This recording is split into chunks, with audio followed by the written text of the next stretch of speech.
And if the whole congregation of Israel sins unintentionally in anything which should not be done, and are guilty, when the sin which they have committed becomes known, then the assembly shall offer a young bull for the sin, and bring it before the tabernacle of meeting, and the elders of the congregation shall lay their hands on the head of the bull. So where was the crown of thorns placed on Jesus?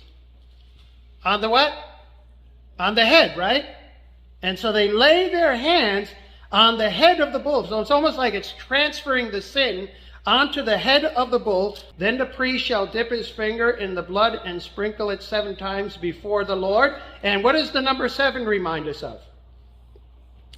7 reminds us of perfection, right? The perfect cleansing of the blood of Christ in front of the veil. And he shall put some of the blood on the horns of the altar, which is before the Lord. So we can see the blood being put on the horns. Being put on the horns. And so once again we see down in verse 25, the priest shall take some of the blood of the sin offering with his finger and put it on the horns of the altar of burnt offering. And pour, so you see the altar of burnt offering there. Because both the altar of burnt offering and the altar of incense both had these horns. And the blood was put on the horns to cover the sin. And the unique aspect of the sin offering is the elevation of the blood. The blood put on the horns, the blood covering our thorns.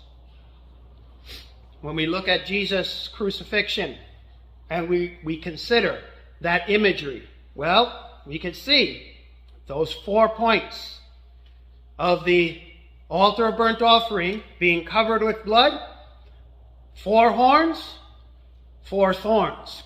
Jesus had a nail through one hand, nail through the other hand, 2, nail through the feet, 3, and the crown of thorns.